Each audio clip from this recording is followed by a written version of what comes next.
클릭해주셔서 감사합니다. 구독과 좋아요, 알림 설정은 큰 힘이 됩니다. 가짜 명품 착용으로 짝퉁 논란을 일으킨 유튜버 프리지아가 이번에는 김치를 파우차이로 표기한 일이 드러났습니다. 송지아가 운영하는 중국판 유튜브 빌리빌리에 올라온 과거 브이로그 영상에는 송지아가 김치찜을 소개하는 장면에서 파우차이라고 자막이 달려있던 건데요. 문제가 된 영상은 송지아가 2020년 8월 빌리빌리 채널 프리지아에 올린 것으로 7분 46초 분량의 영상에는 송지아가 중국어 수업을 받고 집으로 돌아와 식사하는 모습이 담겼습니다. 송지아는 영상에서 저는 김치찜을 먹을 거예요 라고 말을 했지만 자막에는 파우차이라고 달렸습니다. 문제의 영상은 온라인을 통해 급속도로 확산됐고 이를 본 네티즌들은 분노를 감추지 않았습니다. 네티즌들은 김치를 파우차이로 표기, 이건 한국인의 옆린을 건드린 거다. 한국인이라면 김치는 팔아먹지 말아야 한다. 무조건 선 넘었다. 우리가 역사 공부를 해야 하는 이유 등의 날선 비판을 쏟아냈습니다. 한국 네티즌들의 심상치 않은 분노의 이유는 중국의 막무가내 동북 공정으로 인한 반중 감정 때문인 건데요. 작년 1월 구독자 1,400만 명을 보유한 중국 유튜버가 한국의 전통 김장 방식으로 배추를 소금에 절이고 양념을 하며 김치를 담그는 영상을 올리면서 중국의 음식, 중국의 요리법이라고 알렸고 이는 한국인들의 분노를 폭발시키며 본격적인 논란이 나기 시작되었죠. 유튜버 리츠치는 자신의 유튜브 채널에 라이프 시리즈의 마지막 에피소드 흰 무의 인생이라는 제목의 19분 32초짜리 영상을 올렸는데요. 영상을 보면 우리나라 김장하는 거랑 다를 게 없지 않습니까? 또 리츠치는 물김치나 김치찌개 등 다른 한국 음식을 만드는 모습을 찍어 올렸는데요. 다른 중국 음식들과 함께 김치 요리를 먹으면서 영상은 끝이 납니다. 한국의 김장 방식으로 김치를 담그는 모습을 찍은 이 영상에는 해시태그로 중국의 요리법, 중국의 음식 등이 영어로 적혀 있는데요. 리츠치가 한국 방식으로 김장을 김치를 만들고 있으면서 중국 음식이라고 주장한 것이 한국의 김치와 그나마 비슷한 중국 음식은 파우차이 정도로 알려져 있습니다. 최근 이 중국식 김치 파우차이를 ISO의 국제 표준으로 등록됐는데요. 그런데 중국 언론 한구15가 이를 가지고 한국을 조롱이라도 하듯 기사 제목을 중국이 국제김치 산업의 표준을 정립하고 한국 언론이 폭발했다. 김치 종주국의 굴욕이라며 아주 제대로 날조를 했습니다. 중국 국민들조차 한국의 김치가 중국의 파우차이를 훔쳐서 이름만 바꾼 것이라고 주장하고 있고 얼마나 중국에서 별 난리를 떨었으면 구글 번역기마저 파우차이라고 해석하는 지경까지 온 건데요. BTS 라이브 방송에서도 분명히 김치라고 언급을 했지만 파우차이라고 해석을 해놓은 모습도 볼 수 있었죠.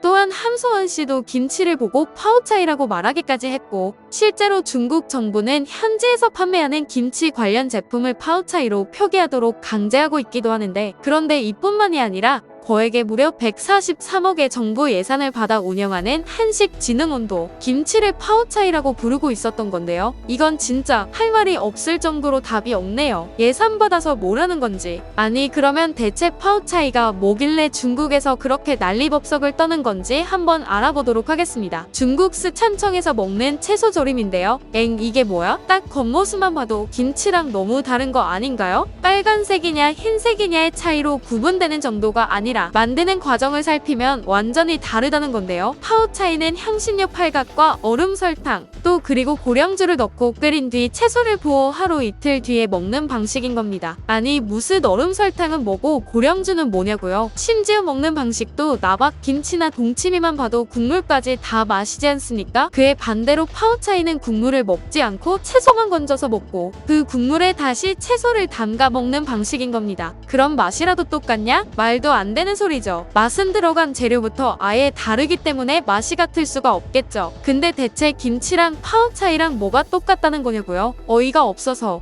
발효를 통해 채소 요리의 보존성을 높이는 방법은 이미 전 세계적으로 오래되기도 했으며 자연스럽게 나라마다 스타일이 생겨난 겁니다. 일본의 스케모노, 독일의 사우크라우트도 있는데요. 사실 파우차이는 김치보다는 오히려 국물에 담가 먹는 피클에 더 가까운 거 아닌가요? 근데 피클은 자기네들 거라고 누기잖아요. 미국은 무섭나? 또한 중국의 주장에서 또 허술한 점은 김치의 발효와 관련된 장독대까지 자신들 것이라고 주장해야 하는데 이에 대해선 말이 없다는 겁니다. 사실 이미 김치는 한국의 음식이란 걸 누구나 알고 있고 2001년 7월 초 국제식품규격위원회에서 한국의 김치를 국제표준식품으로 인증도 해서 굳이 중국의 어이없는 행동들을 계속 받아줘야 하나 생각이 들기도 하지만 시간이 지날수록 여럿이서 달려드니 한국인들은 슬슬 짜증이 나기 시작한 거죠. 자신들이 주도해서 받은 ISO 서류에서마저도 이 문서는 김치에 해당하지 않는다며 써져 있을 정도니 ISO도 김치와 파우차이는 엄연하게 다른 음식이라고 구분지어 놓은 겁니다. 근데 이런 말은 꼭 빼놓고 보도하더라고요. 최근 유럽에서도 새로운 발효식품의 수요가 늘어나면서 영국 BBC에서도 관심을 가졌고 중국의 보도를 명백한 오보라며 선을 긋기도 했죠. 어떤 문헌에서도 그리고 심지어 중국 사서에서도 중국에서 김치가 넘어왔다는 서술이 존재하지도 않는데 대체 왜 그러는 건지. 또한 일본에서도 가장 발행 부수가 많은 신문인 요미우리 신문에는 김치는 한국이 종가라는 글이 게재되기도 했습니다. 근데 심지어 요미우리가 한국의 논조가 좋은 신문사가 아닌데도 한국을 옹호할 정도면 일본이 봐도 중국의 행태가 얼마나 한심해 보이는지를 단적으로 알 수 있죠. 한국은 오랜 시간 동안 김치를 국제식품으로 만들려는 노력을 해왔는데요. 외국인들에게 뭐만 하면 두유노 김치를 말할 정도로 범국민적인 노력이 깃들었다고 해도 과언이 아닙니다. 또한 최근에도 코시국으로 인해 김치 수출 최고치를 찍으며 확실하게 눈도장을 찍었죠. 거기다 2021년 3월 발굴된 중국의 열악하고 더러운 김치 제조 현장이 한국에 본격적으로 알려지면서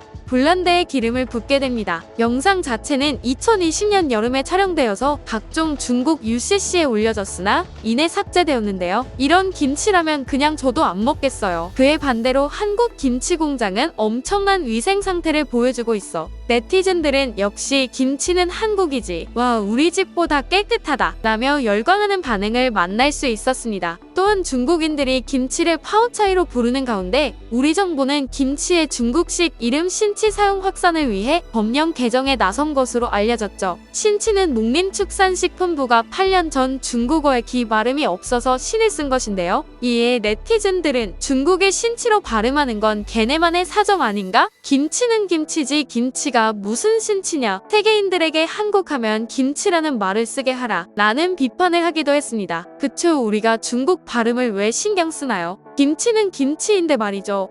중국이 한국 고유의 전통 문화를 중국 문화로 둔갑시키려는 동북공정 작업은 어제 오늘의 일이 아닙니다. 김치뿐만 아니라 한복, 아리랑 등 자기네 것이라고 우기는 것을 넘어 한국 문화를 폄하하고 한국 드라마에 중국 자본을 넣어 왜곡하고 있습니다. 특히 이번 2월 중국에서 개최되는 베이징 동계올림픽 홍보 영상에는 한복과 상호 돌리기, 장구까지 중국 거신양 등장시키며 올림픽판 동북 공정에 박차를 가하고 있기도 하죠. 결론적으로 한국 정부가 김치를 우리나라 음식임을 알리는 홍보 활동에 나서고 홍보 단체를 지원하는 형태로 지속적으로 행동해야 될 것 같습니다. 시청해주셔서 감사합니다. 재밌으셨다면 좋아요와 구독, 알림 설정까지 부탁드립니다.